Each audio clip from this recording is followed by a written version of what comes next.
விக்ரமாதித்தன் மனம் தளராமல் வேதாளத்தை மரத்திலிருந்து எடுத்துக்கொண்டு சென்றான்.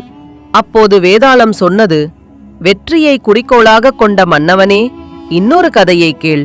பூலோகத்தின் பாடலிபுத்திரம் என்ற நகரம் இருந்தது. தர்மத்தாலும் புகழ்பெற்ற மன்னன் விக்ரமசேனன், அவனிடம் விதேகன் என்ற பேசும் ஆண்கிளி இருந்தது.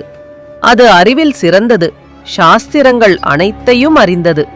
மன்னன் தனது எல்லா முடிவுகளையும் அந்த கிளியின் ஆலோசனைப்படி செய்தான். அதில் கூட அவன் திருமணமும் அடங்கும். விதேகன் தேர்ந்தெடுத்தவர் மகத நாட்டின் இளவரசி மதிவதனி. அவளும் ஒரு பெண் கிளியை வளர்த்தாள். அதன் பெயர் சோபிகை.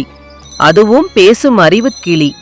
மதிவதனி பாடலிபுத்திரம் வந்தபின் இரு கிளிகளும் ஒரே கூண்டில் வாழ்ந்து மன்னனையும் ராணியையும் தங்கள் நகைச்சுவை அறிவால் மகிழ்வித்தன. விதேகன் பெண் கிளியான சோபிகையை காதலித்தான். சோபிகை, எனக்கு உன்னை மிகவும் பிடிக்கும். நம்மை இருவரும் கல்யாணம் செய்து கொள்வோமா என்று கேட்டான். அதற்கு சோபிகை கடும் கோபமடைந்து, ஆண்கள் எல்லாரும் நன்றி இல்லாதவர்கள், கொடுமைக்காரர்கள். நான் எந்த ஆணையும் கல்யாணம் செய்ய மாட்டேன் என்றாள். அதை கேட்ட விதேகனும் உடனே எதிர்த்தான். இல்லை, உண்மையில் பெண்கள்தான் துரோகிகளும் கெட்ட குணத்தார்களும். இருவரும் வாதம் தீவிரமாகி, ஆண்கள்தான் கெட்டவர்கள், பெண்கள்தான் மோசமானவர்கள் என்று சண்டை தொடர்ந்தது. முடிவில் தீர்வு காண முடியாமல் இருவரும் மன்னன் விக்ரமசேனனை நாடினார்கள். மன்னன் புன்னகையுடன் கேட்டான், சோபிகை, ஆண்கள் நன்றி இல்லாதவர்கள் என்கிறாய், அதற்கான ஆதாரம் என்ன? அதற்கு சோபிகை, அரசே, இதோ ஒரு உண்மை கதையை சொல்கிறேன், கேளுங்கள் என்று தொடங்கினாள். சதுர்மங்கலம் என்ற ஊரில் ஜெயதத்தன் என்ற பணக்கார வணிகர் இருந்தான். அவனுக்கு ஒரே மகன் நாகதத்தன். தாயில்லா குழந்தை என்பதால் தந்தை அளவுக்கு மீறி செல்லம் காட்டி வளர்த்தான். அதனால் நாகதத்தன் பொறுப்பில்லாத, சீர்கெட்ட, சோம்பேறியாக மாறினான். வேலையெல்லாம் விட்டு தீய நண்பர்களுடன் சேர்ந்தான். மதுவும் சூதாட்டமும் கெட்ட பழக்கங்களும் அவனை முழுமையாக அழித்துவிட்டன. தன் மகனின் இழிவான நடத்தை பார்த்து ஜெயதத்தன் மனம் உடைந்து நோய்வாய்ப்பட்டு இறந்தான். ஆனால் நாகதத்தன் தந்தையின் மரணத்திலும் வருந்தவில்லை. அவனுக்கு கிடைத்த செல்வத்தை கெட்ட பழக்கங்களுக்கே முழுவதும் வீணாக்கிவிட்டான். வீடு, நிலம், சொத்து அனைத்தும் போய் தெருவில் தவிக்கத் தொடங்கினான். பசி, வறுமை, அவமானம் அவனை சூழ்ந்தன. அப்படி ஊர் ஊராக அலையும் போது வாணியபுரம் நகரில் தனநாயகர் என்ற வணிகரை சந்தித்தான். அவர் அவனை பார்த்தவுடனே விரும்பி வீட்டுக்கு அழைத்து உணவிட்டு தங்க வைத்தார். சில நாட்களில் நாகதத்தன் நற்குணம் போல நடித்து அவர்களின் மனத்தை கவர்ந்தான். முடிவில் தனநாயகர் தனது ஒரே மகள் ரத்னாவளியை அவனுக்கு திருமணம் செய்து வைத்தார்.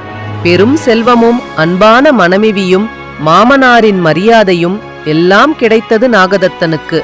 ஆனால் பழைய குணம் மாறவில்லை. சுக வாழ்க்கையிலும் அவன் திருப்தி அடையவில்லை.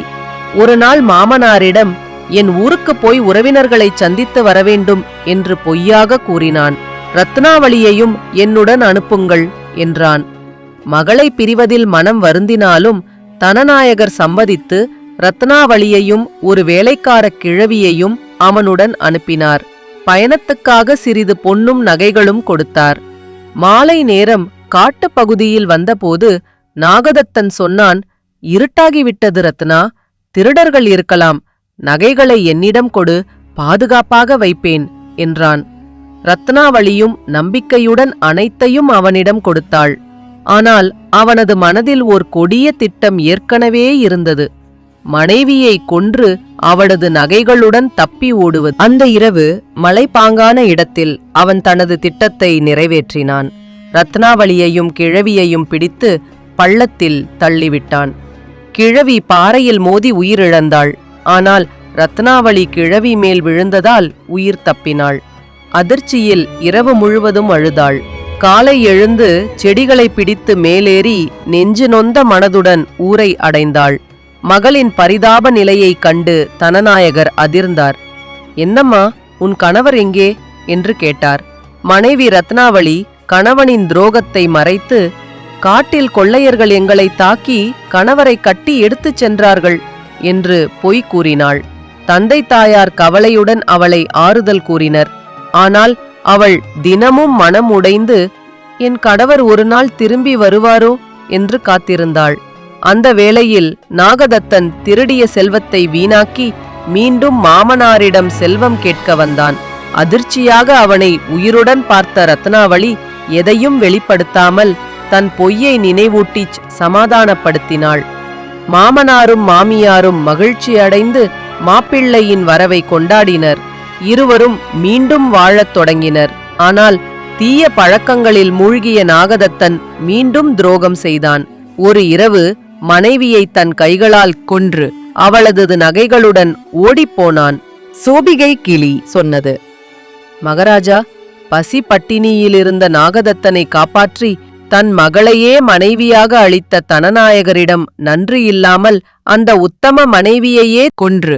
ஆண்கள் கொடுமைக்காரர்கள்தானே? இதிலிருந்து ஆண்கள் எல்லாரும் கெட்டவர்கள் என்பதே தெளிவாகிறது. உடனே ஆண் கிளியாகிய விதேகன், பெண்கள் மட்டுமென்ன? விவேகனின் கதையை பாகம் 2 பார்ப்போம்.